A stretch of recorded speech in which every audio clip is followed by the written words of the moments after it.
Hello বাগানি বন্ধুরা, আশা করি সকলেই তোমরা ভালো আছো তোমাদের বাগানের প্রত্যেকটা গাছ। আমি তোমাদের বাগানি বন্ধু মামন। তোমরা অনেকেই আমাকে ইনবক্সে জানিয়েছো তোমাদের জবা গাছগুলোতে ফুল আসছে না। আবার অনেকে বলেছো অতিরিক্ত গরম পড়েছে বলে গাছে খাবার দেওয়া হয়নি, এই কারণে গাছে ফুল আসছে না। গরম যতই পড়ুক, গাছের কিন্তু খাবারের চাহিদা সব সময়ই থাকে, তাই গাছে খাবার না দিলে গাছে পুষ্টির অভাব হতে পারে। আমরা যেমন মানুষেরা খাবারের চাহিদা সবসময়ই থাকে, না খেলে আমরা কিন্তু দুর্বল হয়ে পড়ি, শরীর অসুস্থ হয়ে পড়ে। গাছেদের ক্ষেত্রেও কিন্তু ঠিক তেমনটাই হয়, এটা কিন্তু আমার অভিজ্ঞতা।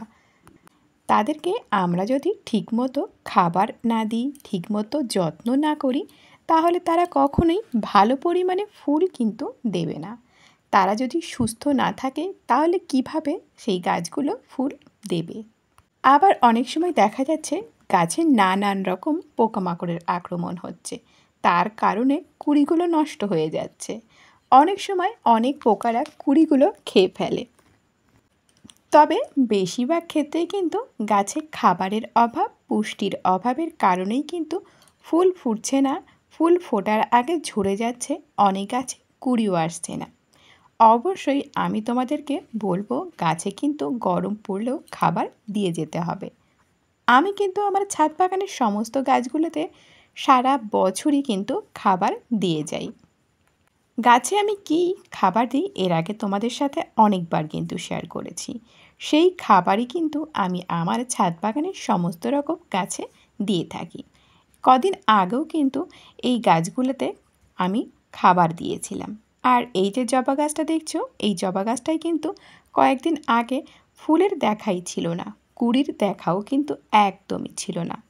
তোমাদের সাথে শেয়ার করেছিলাম কিভাবে এই গাছে আমি এত পরিমাণে কুঁড়ি আর ফুল পেয়েছি। সেই পদ্ধতিতেও কিন্তু আমরা আমাদের গাছে ফুল পাবো তখন, যখন আমরা আমাদের বাগানের গাছগুলো খাবারের চাহিদাটা পূরণ করব। খাবারের চাহিদা পূরণ না করে যদি আমরা গাছে ফুলের আশা করি, তাহলে কিন্তু সেটা কখনোই সম্ভব নয়। গাছে খাবারের চাহিদা পূরণ করার পরেই কিন্তু আমরা সেই গাছগুলোতে ফুলের আশা করতে পারি। গাছ সুস্থ থাকলে তবেই তো গাছ ফুল দেবে। গাছকে সুস্থ রাখার দায়িত্ব কিন্তু আমাদের। গাছে সঠিক পরিমাণে জল দিতে হবে, সঠিক পরিমাণে খাবার দিতে হবে, আর রোগ পোকা হলে অবশ্যই কিন্তু কীটনাশক ব্যবহার করতে হবে। প্রত্যেক মাসে কিন্তু ছত্রাকনাশক স্প্রে করতে হবে এখন থেকে। বিশেষ করে মাঝে মধ্যেই কিন্তু বৃষ্টি হচ্ছে, বৃষ্টির জল থেকে গাছের যেমন উপকার হয়, মাঝে মধ্যে কিন্তু ক্ষতিও হতে পারে। এই সময় টবের জল নিকাশি ব্যবস্থা কিন্তু অবশ্যই ভালো রাখতে হবে। টবে জল জমতে থাকলে কিন্তু শিকড় নষ্ট হয়ে গাছটা নষ্ট হয়ে যাবার সম্ভাবনা থাকে।